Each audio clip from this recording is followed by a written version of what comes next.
Welcome to the Dolby Institute podcast series in conjunction with Soundworks Collection. This is our Spotlight on the Oscars series of podcast conversations, and we're talking with the artists who've been nominated for Academy Awards for Best Sound Editing, and we're thrilled to be here with Lon Bender. Thank you very much. Yeah, who's nominated this year for The Revenant. And Lon, this is certainly not your first time to go to the show. You've been nominated. This is your fourth nomination? This is the fourth nomination. And you won for Braveheart. Won for Braveheart, was nominated for Blood Diamond, for the obscure but wonderful film Drive, and the not obscure and wonderful film Revenant. Right. Drive you guys should have won for that. I thought that was just a fantastic sounding film. And thank you. We had, Nick Refn, the director, was the first director to come into my studio and not go away when we did notes. And so, he came in to do a playback and to review some stuff. And 2 weeks later, he left. And we had the sound of the movie sort of settled into shape. And it was a great evolution for me and my career, actually, in how to work with directors and utilize the tools in this space in order to involve them in the process of the structure of the sound and the sound design from the beginning. And that happened on Revenant as well. Well, so... yeah, that actually is a good segue into. Let's just describe the space that we're in. So we're here at the Formosa Group, which is your home base. Right. And I would describe this as a sound design room. But you've got a mixing board here, and it looks like I'm looking at the speakers mounted in the ceiling. It looks like you're Dolby Atmos capable in this room. True. So why don't you just describe for the audience a little bit about like what this space is and what you do here? Cool. Well, this space is based around the Pro Tools 12 format, and it has a 9-1 bed, which is the Atmos bed, which includes 2 side surrounds, as well as the rears, and then 4 overhead speakers, which are utilized by the objects in the Dolby Atmos system. I also have a D-Command mix console, and I basically use this space to take material that the team that is part of my design, effects, Foley team, backgrounds, when they used to submit material, I would make notes and they would change them over time. And now, as the technology has become more friendly, I really have taken a position to get involved with material from the get-go and start mixing it here in this space. Mm-hmm.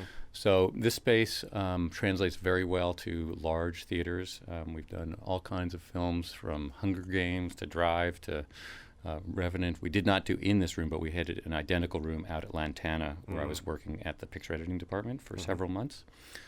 And then we also have in here these overhead speakers, which are set to utilize a Atmos field design that I came up with last year for Monk Comes Down from the Mountain, which utilizes all the Pro Tools panning and blows them into 3-dimensional fields that you can then shape any way you want by using the objects as waypoints in space, and then create different shapes in the ceiling or in the walls, and then blow things through those shapes using all the panning from Pro Tools. Oh, interesting. So it was a really great innovation, and we were able to do native Atmos mixing, basically without creating Atmos tracks. Any region that is in a session could be accessible from a dynamic busing system I came up with using the sends instead of the auxes. And so we could then bus things into these different fields, and all the panning the editors did during the process of production would instantly go into the Atmos overheads. And my man Doug Hemphill, who mixed that film, we flew through an Atmos mix, and it was extremely easy to use and very successful. So the work that's done in here is work where there's contemplative time, where you can take your time to go through things, take your time to react to them. I work very closely with my sound team on all the work that I do. I'm not a lone fish out here. I love the collaboration with people. And we spend a lot of time working through the material in a space like this. And they sometimes go back and make updates, but we also will just do a lot of fixes in here. And as I said, directors really enjoy this kind of environment because it's an environment where there isn't a lot of pressure, like a mixing stage where you're spending thousands of dollars an hour on a mixing stage. Right. Yeah, so you can kind of come in here and play a little bit more. Right, and that's proven to be very successful for them. But and you were saying a lot of your editors will be working in 5.1 or 7.1 as well. So I'm just curious about that. I mean, that historically in our business there was kind of a firewall between editing functions and mixing functions, and obviously the technology has made that crumble over time. How has your relationship with mixers changed as a result of kind of the blurring of that line between the two functions? The relationship has changed considerably between sound editorial and sound mixing as all of us are a community of sticks going down the river of technology. So there's no way for us to go back. It is what it is. And there's no use fighting it, right? Yeah. And there's no use fighting it. And I think what happened when this transition first happened is mixers were very concerned that they wouldn't be able to mix anymore, and that people that were working in this environment would be doing mixing. Like, what are we going to do? But the way I view it is we can start with a really well-realized sound of a film, work with the director. They understand what they're getting. They understand how it's going to be. And when you get to a mix stage, you're then relying on mixers who are much better at dealing with compression and equalization and reverbs than I am, because I don't work that part of the process all day, every day. I've got a lot of other responsibilities in my job as a sound supervisor. Right. So I am not looking to be a mixer. I like to go to a stage and have the mixer, be driven by the mixers, because then it's their turn to take the material that they don't have to spend the time. I think they like not having to spend the time to figure out the basis of how should something sound. They can get it, and the faders are pretty much at zero, and then they can start to work it, and they have time to really make it incredible and beautiful.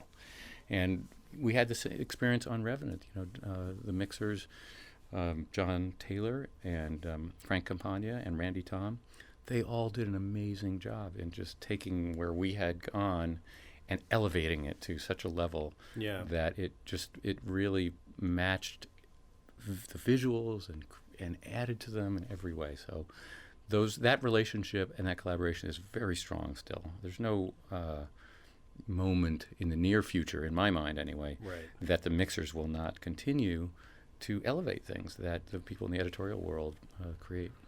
And I don't sense that, certainly not on kind of bigger A-list films, I don't sense that the mixing schedule has gotten shorter as a result of changes.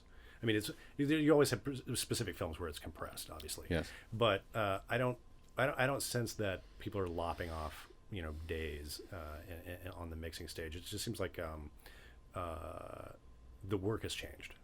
The work has changed, and like I said, it used to be that you couldn't tell how 8 sounds in 8 tracks would play together until you went to a mix stage, and the mixers would put up the faders, and you'd finally get to hear them together. It used to be that you would imagine, the tire going into the rut and the splash and the tire hitting and the impact and the sound of the gravel and whatever it was to make a scene really moody. And that was the fantastic thing about imagination, is by not being able to mix everything together, you had to imagine what it sounded like. And that was how I think a lot of people's ears became trained for many, many years. However, the advance in technology and being able to play all these sounds together has completely enlivened the editorial process. For me, anyway, it's made it a pleasure to be moving forward in this industry where I can hear those sounds all together. My imagination is still fertile, but I'm now able to actually integrate new ways of hearing those things and being able to expand on them in a way that I might not have been able to before. Well, and 10 or 15 years ago, there would have been no reason for a director to come in and spend time with you during the editorial process, because there was really nothing to hear in that way. You just meet each other on the mixing stage for the first temp mix, and that's when they would hear stuff for the first time. That's exactly right. The temp mixes were the first time that they were hearing things, and they might hear a key scene or a couple key scenes. It was a very sobering experience, wasn't it? There are those, yes.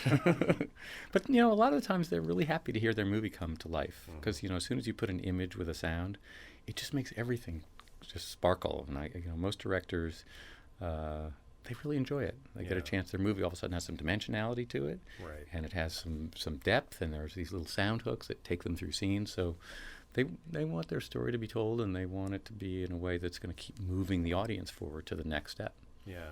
So you mentioned that you had sort of a kind of a facsimile of this room set up over at Lantana on Revenant with the picture editorial team. We did. So, like, why is that a good idea?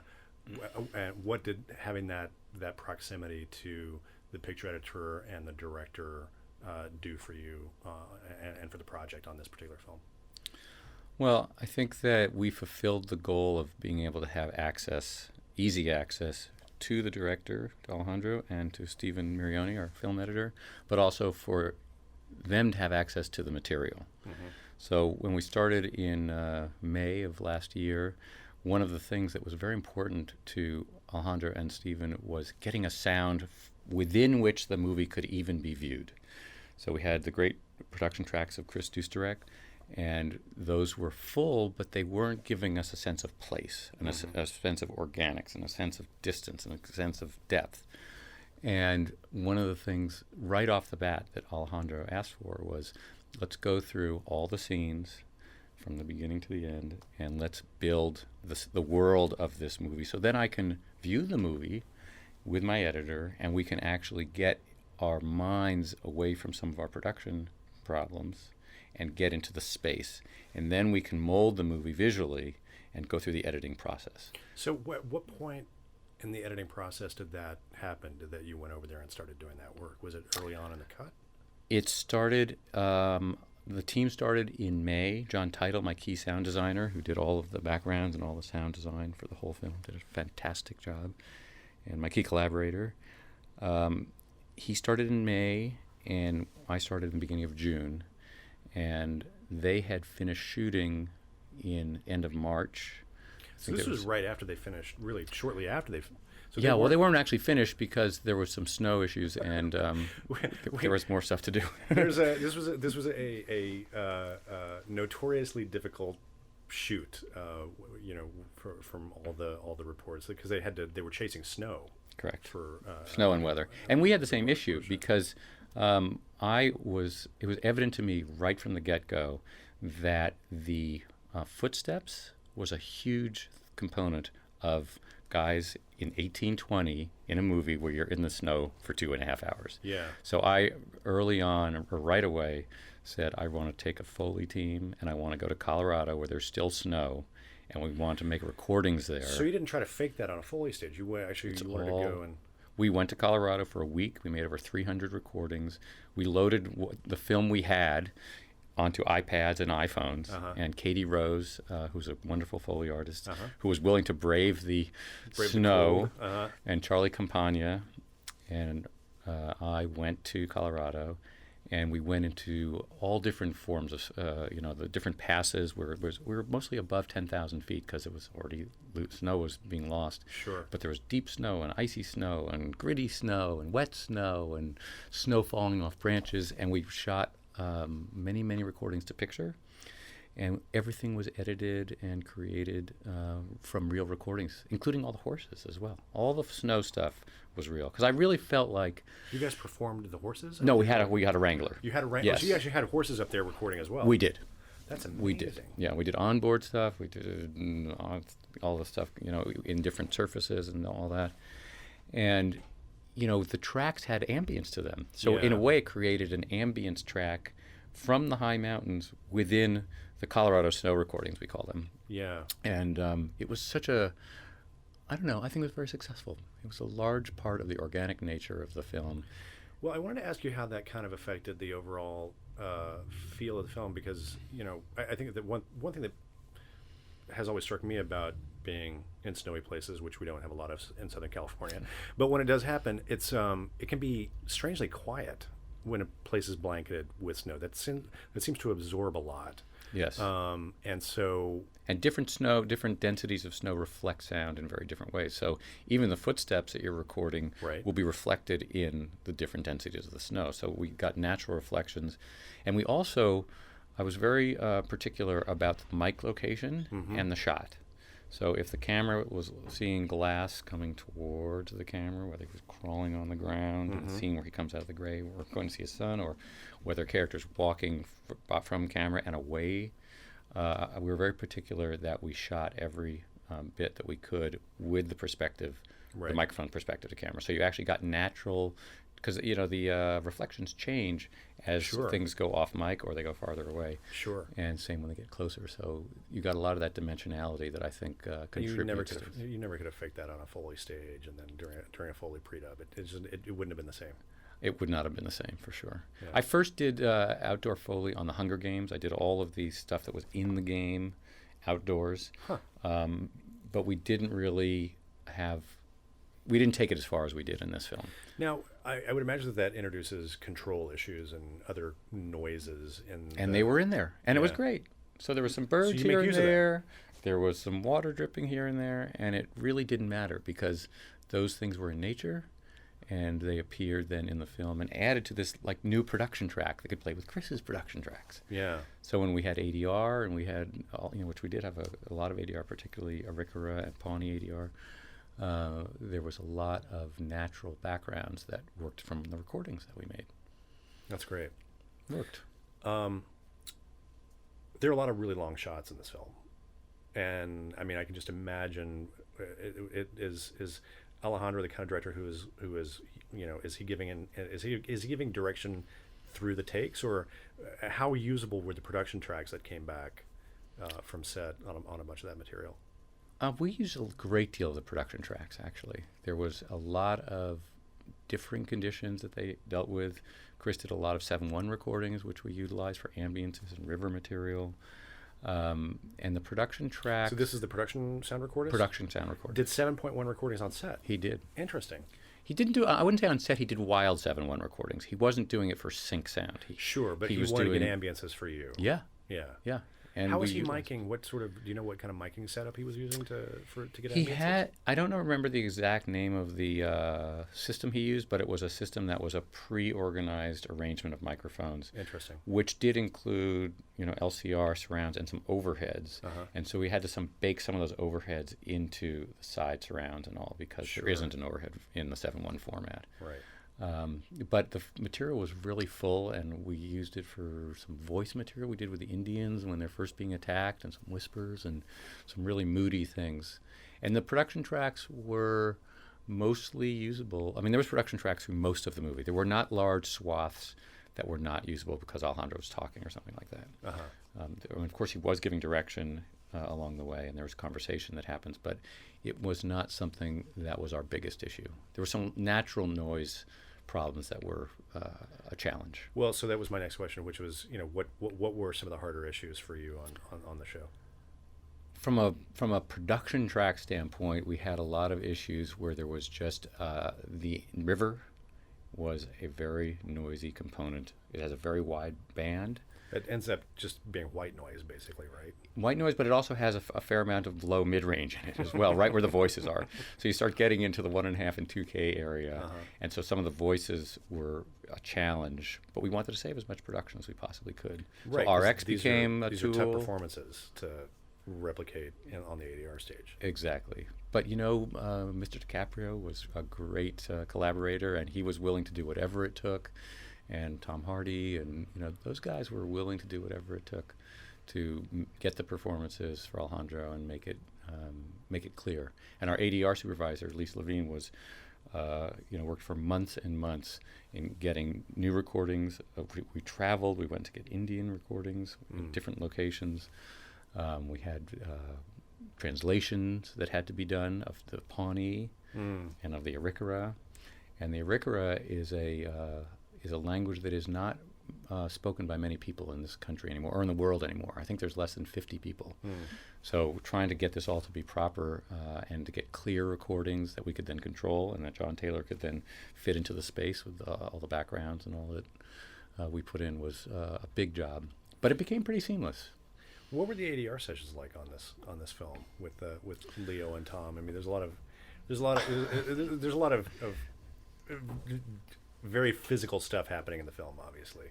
Yes, and I can't really speak to that because the only ADR sessions that I was directly involved with, because Lisa Levine handled all the ADR sessions, was some outdoor recordings we did with the group. We went up to Big Sky Ranch over here north of LA, and we followed our same sort of view that we should do outdoor recordings. Alejandro was very interested in natural organic recordings, and we did Mark Sussman and his group, they all came out with a couple of buses, and we had people spaced several hundred feet away from mics and closer, and we did walk-bys, and the same sort of approach as we did with the live Foley. We wanted perspective, and we wanted realism. And were you doing that mostly for Native American sequences, or it was mostly for the outdoor stuff that we did here was mostly for the trappers. Okay. And for the sequences in the camp, in the forts, where we had people at different distances from the mic.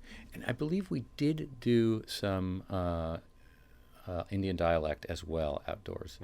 So there was several sessions, and that took place over the course of a couple different months. So obviously, I mean, this was a big show.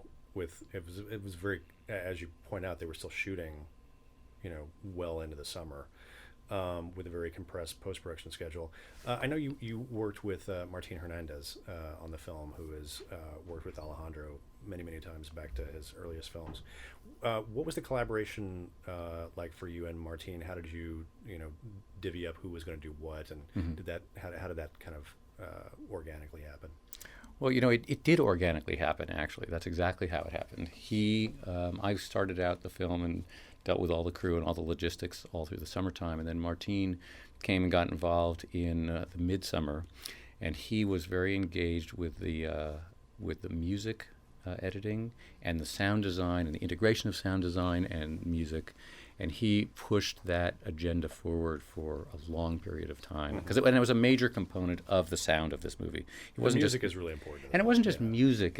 He created all these fantastic little haikus, he called them. Oh, really? Yes, and they were really. At which point you shared the nomination with him. Yes, on the film. Yeah. Exactly. And so he got involved very heavily in late August as we were heading toward the premix. And then when we got into the final mix, he and Alejandro have a very strong shorthand. They've done so many movies together. So he became very involved with the mix at that point. And he took Alejandro through the end of the mix. And he really delivered, helped understand the integration with the music and understand the integration with the effects and all that. And so he was on stage with them and was a major collaborator to help bring this movie home. So there were phases of this project, basically. There was the sort of the prep phase, which I was most involved with, and there was the mix phase, which he was most involved with. And I think everyone delivered what they had to deliver because there was a lot to get there. There was all the Foley, all the production tracks, all the field recordings, and all of our creation of the sound design and all the elements that had to come together. Yeah. We had a crew of like 25 people. That's amazing. And then early on also, we were working, I had just been on the film like 3 or 4 weeks in June, back in it. I came onto it last November to do the opening battle sequence when they were still shooting, before they even went through the winter. Sure. Which proved to be very successful, and that actually a big part of that plays in the movie. But Randy Tom got involved as a sound designer with the bear sequence in late June. The famous bear sequence. The famous bear sequence, and he did a fantastic job. And, he came in, and Alejandro's like, I need you to deliver me a 2.5-hour movie, and I need a guy that can concentrate on this. And John Title was concentrating on all the backgrounds and very heavily engaged in the sound of the overall movie. So Randy came in and did a great job with the bear, and we, it lives in the movie today. It takes a village, doesn't it? It does take a village. And we work with all kinds of people. I mean, it's a collaborative sport. Sure. This is what we do. We all work together with groups of people. Yeah. I always say if I wanted to work alone, I'd be a painter. Well, I think I mentioned to you before we have a lot of film students and people who are starting out careers in sound that listen to these podcasts. One of the things I wanted to just talk with you about is, I was looking over the list of directors that you've worked with in the past, and there's some pretty heavy hitters on this list. You've worked with Michael Mann and Oliver Stone and Brian De Palma and Ed Zwick, multiple times. So I just wanted to get your thoughts on how, your relationship with a director, how you approach a director to start a new project. I imagine you're going to tell me that the nature of that collaboration is very different with each director depending on how they work. But how do you start that process? How do you sort of figure out what the interaction between you and a director on a particular job is going to be? It all starts with the script. I mean, the first thing I will do when I get involved with a film is I'll get a hold of the script. I'll read it straight through once without taking any notes, just to get a vibe of it and what's going on. But then I'll go back through and take notes for conversation, for key conversation. And then we sit down and you have a chat about what are their ideas and what are some ideas that we can do. And it depends when you're getting involved with the project. Like if it's before it's shooting, then you have a lot more involvement with the production design. And all. Right. It's ideal. And it's happened. It doesn't happen all that much, but it has happened on a number of films, including Hunger Games. And we had meetings with Phil Messina, the production designer, and before you know it, Gary and the director, Gary Ross, and we were having conversations about sound that turned into production design conversations for him. Right. So I think that sound... Because you can take a look at a script at that point and suggest, well, there may be certain ways that sound could help you tell this story. Yeah, to help with transitions or to help with mood or to help with things that maybe they should make sure they put in the scene so you have something to key off of. Right. Or a character trait or something, you know. So sound is a trigger for people in many, many ways. We all have memories of sound. It's a magical thing to give your ears a chance to listen to what's happening around you, which I would say to any young person that's interested in sound, that's one of the first things they should do, is they really should close their eyes, listen to what's around them in different kinds of places, and understand what sounds make them happy and what sounds make them stressed and what sounds affect them. And then they'll be able to take that and use it as their art later once they create some sort of emotional palette.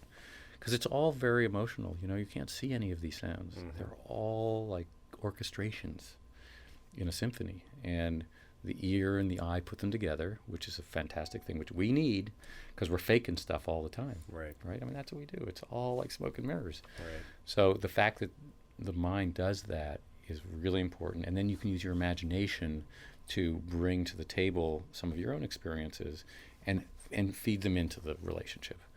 And sometimes it's hard and sometimes it's easy, and you know, sometimes you're batting them all out of the park and sometimes you're doing a lot of revisions, but it's all part of the process. And you know, all films have that in common. There's no film you do that you walk in, you put it all down, you go, thanks a lot. You know, We got it. we got this one. That's right. And some are more difficult than others, that's for sure. They are, and that's fine. You know, I mean, that's part of what we're doing this for. Well, there's I find that there's a certain amount of stress baked into this part of the process because, you know, this is one of the last things that happen in the process before the film goes out. And Truly. I think for most directors, there's a little bit of a reality check because there's always, you know, usually there's another part of the process where something miraculous can happen to solve the problems. But I think there's a moment of reality that sets in on the mixing stage when, you know, you sort of realize, like, we're basically done, right? So what's not working is still, you know, that can be tricky sometimes to manage and navigate. Right, because the sound isn't always the thing that's not done. Right. And we will keep working until it's really like ripped out of our hands, because there's always more stuff you can do, but there's image things that you have to deal with. There's all kinds of things. So our part of the process is under pressure always, because we are the last thing to have happen.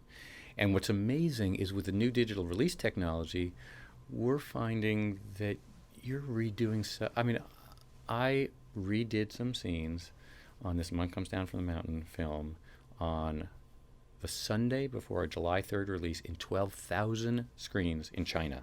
And we were on the mixing stage the Sunday before, which was incredible. Yeah. And you still had to make all the Atmos versions and the 5.1s and the 7.1s and all the down mixes. Yeah. And the release formats now are just as sophisticated as the things in here. So the ability for directors to keep going and maybe even keep going. Well, I was about Dare to say. I say. Then that was the mix that went to the theaters. Then Correct. Yeah. They got several more bites at that apple. Yeah, and that's what happens because with some of these downstream formats, I think, and I'm not saying it's the case on any given movie, but the downstream formats give directors a chance to have a version that's that version, right, or this version, and so they can try stuff. Yeah. So it's a continued process for sure. Yeah. But I just want to make one more comment about the young people and the kids, because that's really important. You know, in terms of their being in this world and getting involved with this world, there's a couple things I tell all of them. You know, one of them is you got to learn how to use Pro Tools, because for better or worse, this is the machine that everyone's using. It is the ubiquitous tool. It's the ubiquitous tool. And so until that changes, it actually makes it easier for them. They don't have to learn 10 tools. So learning how to use it and using it as much as they can in their own spare time is very important, because you need a certain facile ability with your hands and your ears to do stuff that you're thinking of. Right. So you don't just learn it and then set it aside. And then the other thing I would say is, find a way to get into the ballpark, get into the stadium where something's happening. What I mean by that is get into a place like Formosa or wherever it is, where you can be there no matter what you're doing, whether you're actually getting to do some sound work yet or not. But if you're there, then the moment comes when someone says, I really need someone to help me, and they go, oh yeah. And if you're not there, they're never going to call you. That's right. If you're there, there's a chance they'll call you. Yeah. And those, I think, are the two most important things that a young person trying to find a way in, deal with the emotion of sound, understand how to use the tools, and get yourself into the game. Those things are imperative. And it's worked. I've seen many young people come up. I'm very proud to have helped many young people come through. Mm-hmm. And, you see them come in and their eyes light up and, they get all excited. And that's what we kind of, that's all we can leave behind, right, is the ability for those people to come in and become collaborators. So it's real important. Well, that's great. It's been great talking to you. Thanks for having us over to the studio, and certainly best of luck in a couple of weeks with the Revenant. Thank you so much. We're all hoping that we go all the way. All right. So in the second part of our conversation today about the Revenant, I'm really thrilled to be speaking with a guy that I've known for a little while, Martin Hernandez. Martin, thanks for taking the time to talk with us today. It sounds a little odd. It's because we're doing this via Skype. Martin, who may be the busiest man in show business right now, we got to say hello very briefly in Los Angeles right after the Academy nominees luncheon, but now we're catching up with him in London just a few hours before he goes off to the BAFTA Awards. And unfortunately, with all this travel, Martin has caught a cold. But I'm so thrilled with all that you're still making the time to talk with us. Martin, thanks so much. It's a pleasure, Glenn, to see you again, and thank you for this kind invitation. Thank you. So, Martin, I want to talk with you about the Revenant, but obviously, but I just wanted to point out to our audience. So this is your second Oscar nomination. You got nominated last year for Birdman. And you've kind of been at the forefront of, I think, what some people are calling kind of the renaissance of Mexican cinema in the past couple of decades. You've worked with, in addition to Alejandro Iñárritu, who you worked with since almost the beginning of his career, you've worked with Guillermo del Toro on Pan's Labyrinth and Walter Salles on The Road. So you've been very, very busy down there in Mexico, haven't you? I have, and I had to travel as well a lot. So, as you know, we have to be where the post-production happens next to the director. So this requires some sacrifices. You have to be away from your family for long periods of time. Yeah. But it's always for a good reason. Well, that's right. And so I met you, when you were working on Sean Penn's movie, and Into the Wild. Correct. Yeah. Yeah. He lived nearby, and I had a pleasure of staying at the ranch at Skywalker, and we had a great time working with you on that. It was always a treat for new sound designers and people to come in and work with us, because it was, we would learn things from you, and it was always a great it was a great pleasure. Yeah, and for me it was a learning experience as well. Meeting Sean as a director for the first time, it was the first time that I worked with him, and understanding what he's hearing, what he wanted to put on his film. That's an adventure on its own. Yeah. And mostly with Sean, because he can be sometimes very brief on his explanations, very, very, he's not shy by any sort of stretch of imagination, but he's very brief on his explanations, and he wants the results. And it was a very joyful experience, and I just saw him precisely that day, Glenn, when we met in L.A. I saw him at his place in Malibu, and he showed me the new cut of the new feature that he's been doing, and we're gonna help him again on doing some sound design there. Well, so that's actually it's great that you bring that up, because to me the mark of a truly talented artist in our business, but also someone who is easy to get along with. You look at their resume and you see the same directors over and over and over again, and obviously that's the case with you. You've been working with Alejandro for a long time. So I'm sure my audience would love to hear a little bit about your relationship with Alejandro, how you guys got started together, and how you work together.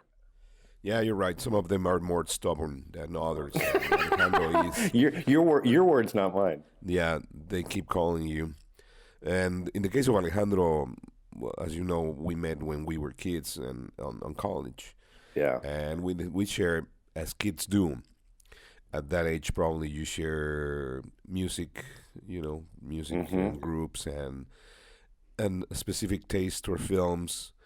We felt we were film critics, and we only wanted to see art films and teenagers. So it was for us the only way to really stay away from the monotony of the everyday life in a city and a world that was very different than what it is today. Mexico in the early 80s was a very different world. It was like in a cocoon, isolated from everything. So if you wanted to see a film that you wanted to, you've been reading about, you had to wait a year to be in the international expo every year in the Cineteca Nacional. So there was only one output for those kind of films. Or if you wanted to read about something, you had to wait to be on the magazine kiosk every week. It's forget about social media or computers or nothing. So in that world we met, and we found our way to continue. And on college, we decided that we wanted to do a film. And they gave us 8mm tape and film. And we started doing a short film. I'm going to stop here for that. So we took it very seriously.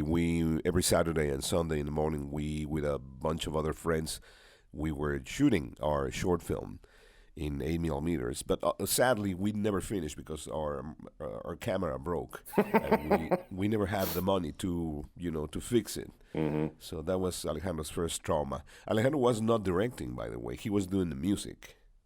There was another friend of us who was directing.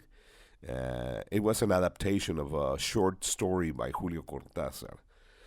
So then someone came to me and they told me that they wanted to start a radio station from scratch with people that had no experience. And that exactly was me, zero experience. So I told Alejandro that we could bring our records, our CDs. Remember in the early 80s, CD was a very weird object. Yes. This company was proud to present a radio station that was all digital. And that was very intriguing to me, very interesting, because I was very much reading everything about digital technology. And I had a few CDs, but I didn't have a CD player because it was very expensive for me. Right. But anyways, we went there and we took our records and our CD and we started everything. The rest is history because it was hugely successful for the next 6 years. It was really, really successful. If you go back to Mexico still, and you ask people there, they remember Alejandro more for the radio days. Well, okay, so you guys actually had it was a radio show together? We were there all day. I had the morning shift and he was in the midday shift, but we stayed all day on the studio writing things, ideas, and we called them promos. But obviously it was not a commercial promo. It was just what the radio station thinks. And we wrote very obscure or very weird or very funny or very drama. We wrote radio and produced radio and directed and made the sound, obviously, and mixed it with music. So it's a very cinematic experience. Yeah. So and it was enormously successful for us. And after those 6 years, I had started doing some advertising, and then he had the idea of writing a script with a former teacher of us in literature. His name is Guillermo. Guillermo. Oh my God! How can I forget the name now? I'm sorry for that. We'll cut that out. But he went for direction as well on his own. Yeah. But anyway, so they wrote the script of Amores Perros, and that's the beginning of it. Right. And so then you went into advertising, and that kind of just lead you into doing sound for film? I think what really started was the radio production. That's the beginning. That's the beginning of it. And in a way, the process is very similar, not only because the technical side, but also the conceptual side of, you have to paint. In a way, it's more open on radio because there's no no image boundaries. That's right. But to have the concept of the storytelling is exactly the same, and it really helped me to try to not stay in the boundaries of image when I cut sounds for other films. Right. Can you talk a little bit about your process of working with Alejandro? Like, at what point do you tend to get involved with the film? Obviously, you guys have worked together so long. I presume that you have kind of a shorthand. How does he talk with you about what he wants and what he needs from the track? It's very funny because every process is different for every film with Alejandro. So I'm going to tell you the last two between Birdman and The Revenant.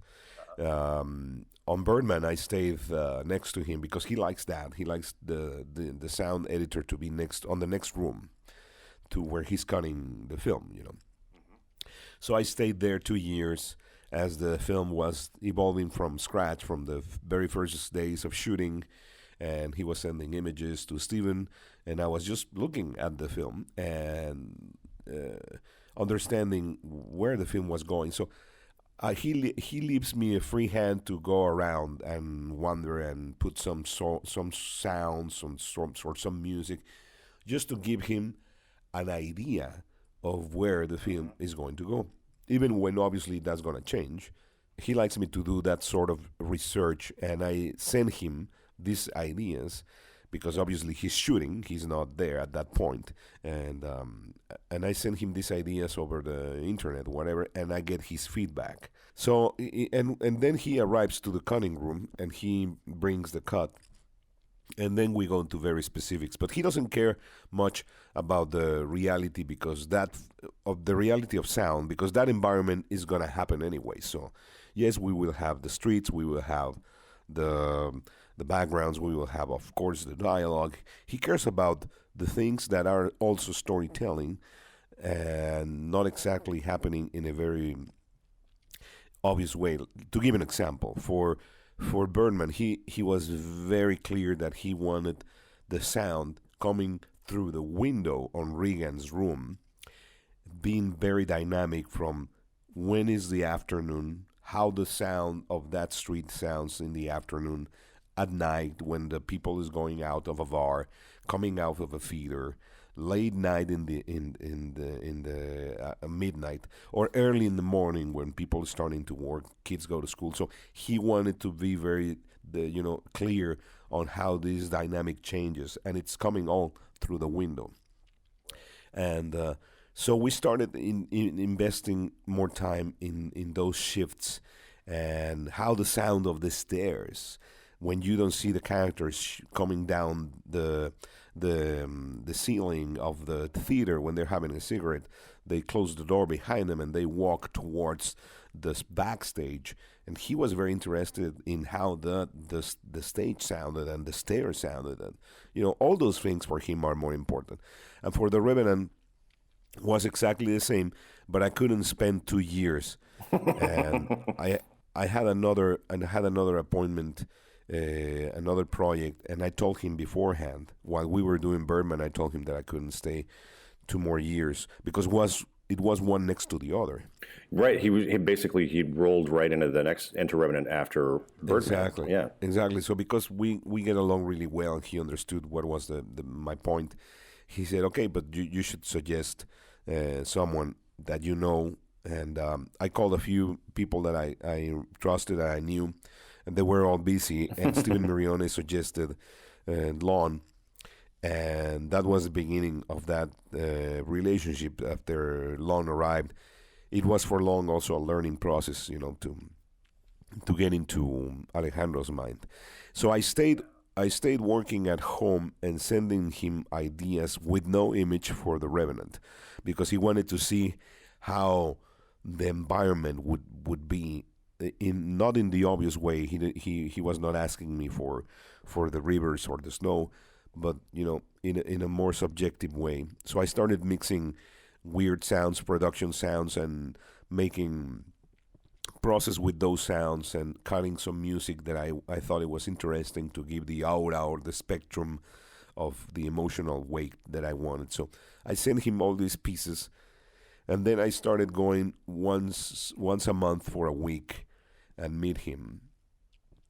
And then we found out that it was a natural process to go to Ryuichi Sakamoto and ask him to compose the music, because a lot of the structure that I was cutting came from Ryuichi and Albanotto, because, as you know, we are big fans of Ryuichi Sakamoto since we were kids. Back into our teenager days, we watched a film from Nagisa Oshima called Furio, or Merry Christmas, Mr. Lawrence. And we got, it was for me like a revelation. Ryuichi Sakamoto is the composer of the score, but it's also the actor alongside David Bowie. Really? Okay. I've never seen the movie. Yeah. You have to. For us, was like, wow, this is beyond anything that we have, experienced. And Nagisa Oshima did an amazing film later, well, several ones, but that one is for me musically, and the light and the sound and everything. So imagine many years, flashback, move forward.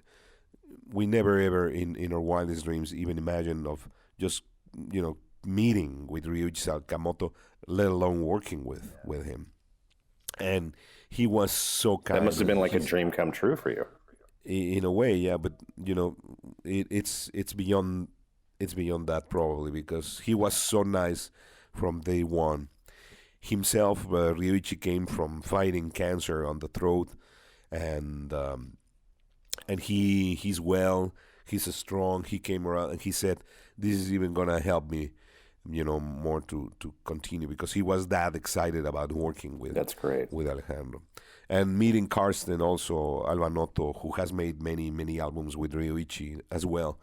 So that's, I showed them the concepts that we were thinking about on the overall environment, because Alejandro thought that at one point it looked a lot like a sci-fi film, the environmental place and the way the camera is there. It doesn't seem to be sometimes belong to the completely realistic way, but it's also sometimes it's like another planet. Right. I see what you're saying. Yes. So it belongs, sometimes this kind of electronic aural evolution of sound belong to that image. So it was very interesting and very exciting for us to try that.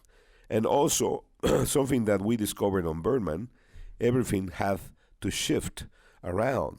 All the sounds, you cannot cut a sound and appear and disappear in front of the screen just because you don't see it. That was the first thing we were fighting against. I was talking with the sound editors, telling them, we need to hear the sounds approaching, and you need to hear the sounds shifting towards the camera and coming into the camera when you see them. Oh, because you're talking about because of the very long takes and the correct. Yeah, exactly. But as with Birdman, the camera is never steady. There's a few takes that are steady, but the camera is always shifting, and you are, as a viewer, you are the point of view. You are another actor there Sometimes you know how you're the lens, you are the microphone.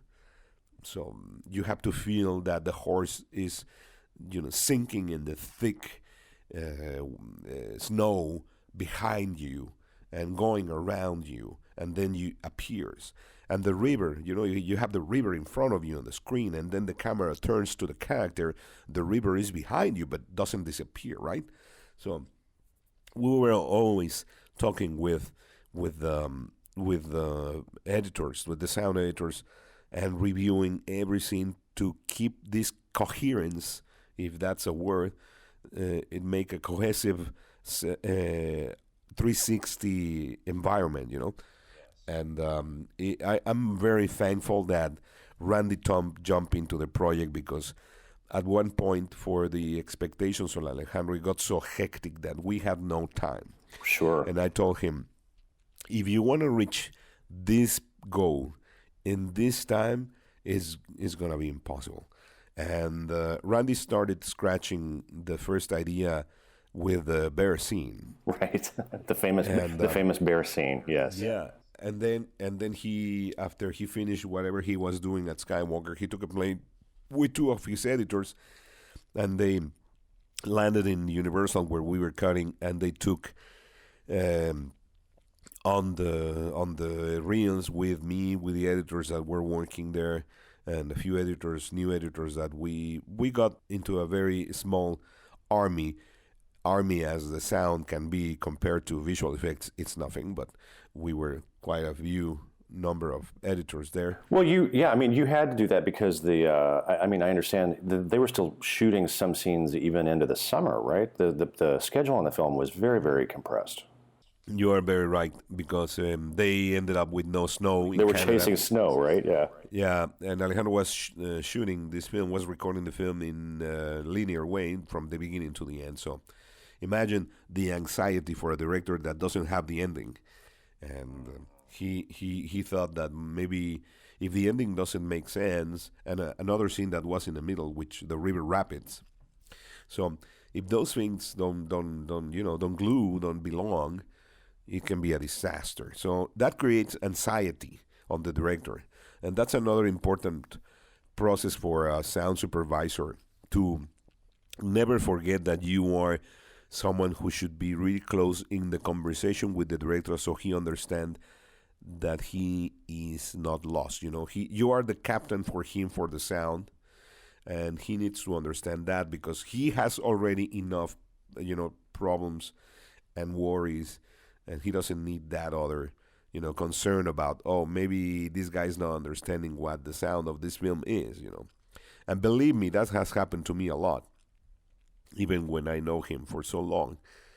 So I always work on show him work in progress that I know it's giving him the reassurance that he needs to understand that we're going in a good way. Yeah. Well, I'm glad that you brought that up, because I feel like that's something that particular quality is something that not a lot of people pay attention to. But, I saw it happen time and again at Skywalker. I feel like that's, more than half of the battle is just being that reassuring presence for the director, managing the director through the process. And I think, it's interesting that you brought up Randy, because Randy, I think, is one of the masters at that. He's just so, he approaches a situation. First of all, he's got that voice, so he just has this gravitas, right? This kind of reassuring presence that a director can finally say, okay, well, I don't need to worry about this part of the process. This is in good hands.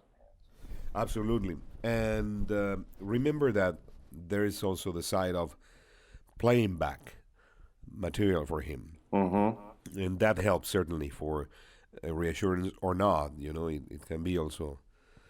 Sometimes not, yeah. Yeah.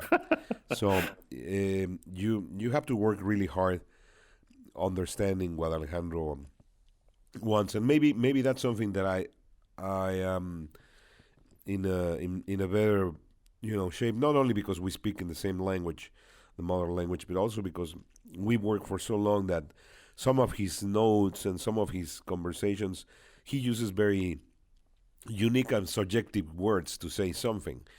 It was very famous. His word that sometimes the film needed more cacañanga, and in Latin America, cacañanga is like, it means like there's a lot of more noise or more fat, more imperfection. Yeah. If something is too clean and too perfect and too pristine, it doesn't sound real. And as you can tell, the Revenant doesn't allow that. So No. we added a lot of cacañanga to the sound and some schmutz, and it has many interpretations. But it sounds like a fascinating way that you were working with them, because it sounds like, from what you're describing, it was almost like your old radio days. You were working not necessarily with picture, but in a much more kind of just design-oriented way. Exactly. And sometimes we didn't even thought about where the scene is ending or where it's going. We just thought that emotionally the sound belonged there, and that was it. And it's like, as you can tell, if you go and watch in detail the film again, you can tell that there's a lot of sounds that they don't belong to the environment, the natural environment, but they do belong to the emotional narrative of the character. Yeah, I think to me, I'm always amazed at how resilient and malleable images, to having non-literal sound applied to it. Exactly. And the Revenant is one of the few films that allow you, I think, to do that. And because the way Alejandro planned the camera move and the visuals, I think that's something as a sound designer that you probably cannot foresee. You have to prepare for that. So I wanted to just to ask you a little bit more about how you. It sounds like at a certain point you really started to focus on that intersection of sound design and music, and working very closely with Ryuichi Sakamoto. So how did that working relationship work? How did you guys collaborate together? When Ryuichi started sending ideas, again, also with no specific image, he never got from A to B on this scene. He watched the film, and he got inspired by the film, and he started composing pieces that he thought it belonged to the film. So there was an absolute freedom for Alejandro to cut these pieces of sound to where the narrative was, and try and see if they belong. And that was the very first part of it. Then I started cutting these elements and giving them a different order, and blending them with production sound from other scenes, and make another layer, so to speak, of reality, which was not the first-hand obvious reality. And then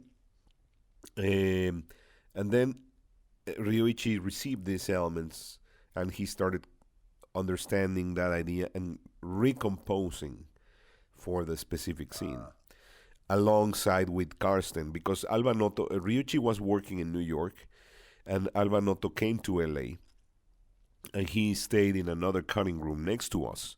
So it was very easy for us and for me to, just walk into Karsten's room and show him the idea, or he was showing me his idea. So, and we brought Alejandro. So, and Ryuichi was sending materials also through Karsten, who's been a 6 years collaborator in many albums. They both together. So, it was, in a way, I don't know if this is the way to say it, but it was a very natural, organic process that just happened that way, because we never wanted to put boundaries on the ideas or where Alejandro wanted to have a seamless area where the sound belongs to music and the music belongs to sound. Yeah, that's so exciting. Absolutely. How much music is there in the film? For Alejandro standards, there's a lot. Yeah. As you know, Alejandro doesn't use a lot of music. Yeah. And this time it has a cue and another cue, but because it blends so well, and in a way sometimes it's not as perceptible as others, you can't tell, but there's a lot of music cues. Yeah, I don't, it's certainly, I mean, one of my just little kind of pet peeves right now is 120-minute movies that have 115 minutes worth of music in them. But I don't, you say there was a lot of Ryuichi's score, but it didn't call attention to itself. It felt like it fit very seamlessly in kind of the overall sound fabric of what you guys were doing, and I thought it was great work. Yeah, absolutely. That was the purpose, and I don't think it was 100 minutes of music, but certainly around 80 minutes or so, or something like that. Yeah. Yeah. So for you, what were the biggest challenges for working on Revenant? And I'm asking, I mean, obviously, the logistics and the scale of the production that's always a huge challenge. But I think what I'm asking about is creatively and aesthetically. What was the hardest thing to accomplish on the film? Always with him, the hardest thing is Alejandro himself. And it's the... You didn't hesitate at all. Yeah. Oh, yeah. Yeah, it's always the hardest. So keeping good communication with him and being very clear when he explained me what he wanted to and where he wanted to get the sound and how much time we had, I had to be very, not rude, of course, but very, very realistic with him. Yes. And tell him it's not going to happen. Not the way you're working right now. Yeah. We need to we need to reorder the editing. We need to add more hands, and it's a great moment to start bringing new eyes and new ears for us. That's after the bear scene. That's where full-time Randy came, and we spent 9 months redirecting and going exactly there. And it was very, very difficult because at one point we thought we were not going to make it, and the studio was very supportive, and Alejandro was there again asking, we need this because we had no time, no matter what we had to release on the 25th. And we wanted to reach this goal that seemed to be impossible. And there is so much opportunity for sound on the Revenant that it was going to be a shame if we didn't, at least try that. So and look, and certainly I appreciate, I would be remiss if I didn't mention, Dolby Atmos in this film. I mean, the long takes and what you're talking about, the perspective shifts, I thought was just a fantastic use of Atmos in the mix. It just really puts you right in the middle of the action. It is, and we thought very, very much it was a very thought mix on 7.1, and we wanted to enhance, obviously, with the Atmos opportunity of having these specific objects, but we didn't want it to change the overall balance of the 7.1 because it really involves you. 7.1 really makes the job really well. So we didn't want it to change the dynamics of that mix. So when you're hearing the Atmos mix, of course we have the specifics elements in many scenes, but it's basically our 7.1. Great. Well, Martin, thanks so much for taking the time to talk with us today. Thank you for waking up so early. It was my pleasure. It was my pleasure. No, the film is a remarkable achievement, and you and Alejandro are just consistently doing some amazing work together. So congratulations on your BAFTA nomination. I know you're about to go get in a car and go off to the awards pretty soon, and of course, good luck 2 weeks from now at the Oscars. Thank you so much, my friend. Okay, Martin, that's going to do it for another episode of the Dolby Institute and Soundworks Collection podcast. Martin, thanks for joining us today. Thank you, Glenn.